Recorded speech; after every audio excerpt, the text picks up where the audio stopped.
আজি ৰাতিপুৱা জুবিন ক্ষেত্ৰৰ পৰাই এটা মিনি ব্লগ আপোনালোকৰ ওচৰলৈ আগবঢ়াই আনিলোঁ।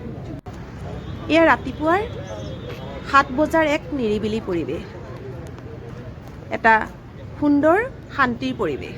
জুবিন ক্ষেত্ৰত ৰাতিপুৱাই যথেষ্ট মানুহ আছে আৰু জুবিন ক্ষেত্ৰ আজি নিজেও দৰ্শন কৰিলোঁ আৰু আপোনালোককো দেখুৱাওঁ অকণমান। যিহেতু ৰাষ্ট্ৰীয় ঘাই পথৰ একেবাৰে কাষতেই আছে, গতিকে যথেষ্ট দোকান গঢ় লৈ উঠিছে। গাড়ীখন ৰখাই এয়া চাকি বন্তি লৈ ল'লোঁ।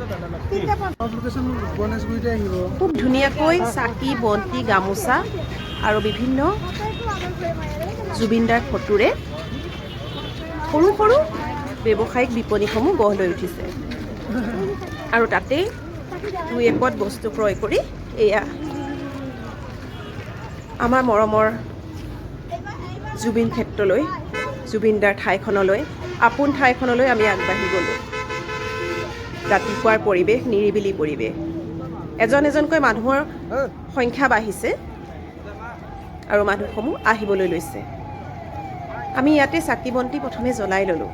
বেছি হেম গেম হুলস্থুল নাই, খুব শান্ত এটা নিৰিবিলি পৰিৱেশত আমি অকণমান সময় খুব শান্তিৰে কটালোঁ। এয়া প্ৰথমে ইয়াতেই চাকি বন্তি জ্বলোৱাৰ ব্যৱস্থা আছে। এজন এজনকৈ যিসকল জুবিন প্ৰেমী আহিছে, ইয়াতেই চাকি বন্তি জ্বলাই প্ৰদক্ষিণ কৰিছে। কোনোবাই চাফ চিকুণ কৰিছে আৰু কোনোবাই মণ্ডপটো খুব ধুনীয়াকৈ ফুলেৰে সজাই তুলিছে। এইয়া আৰু এখন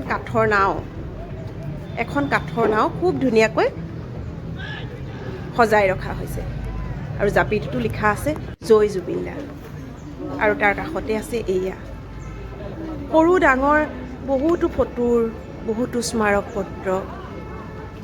সোমাই আহিলেই মানে ইয়াৰ এটা বেলেগ অনুভৱ, যিমান বাৰেই নাহক কিয় এটা বেলেগ অনুভৱ লৈয়ে ইয়াৰ পৰা যাব লাগিব। হেঁপাহ পলুৱাই সকলোৱে চাইছে, ফুল ছটিয়াইছে, সেৱা জনাইছে, আশীৰ্বাদ বিচাৰিছে।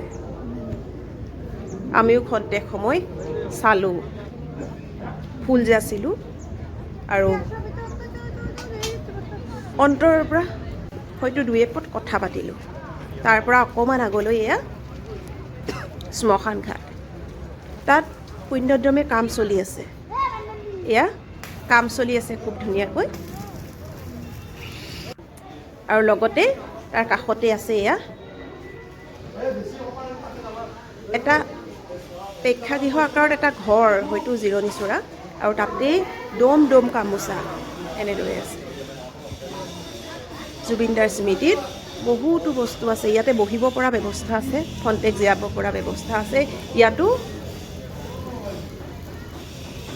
অনুৰাগীসকলে চাকি জ্বলাইছে, সেৱা লৈছে আৰু গামোচা যাচিছে। এয়া সকলোখিনি বেক কেমেৰাদি দেখুৱাম, কিন্তু আহিলে যিটো মনৰ শান্তি পোৱা যায়, এটা বেলেগেই অনুভৱ। এয়া ইয়াত সকলোতেই জুবিনদাকেই দেখা পাব, সকলোতেই জুবিনদা, আমাৰ হৃদয়ৰ কোণত জুবিনদা, আমাৰ জাতিত জুবিনদা, আমাৰ আত্মাত জুবিনদা। সদায় জীয়াই থাকিব তেখেত আমাৰ মাজত। ইয়ালৈ আহিলে এটা সুকীয়া অনুভৱ, সুকীয়া আৱেগ লৈ যাব লাগিব।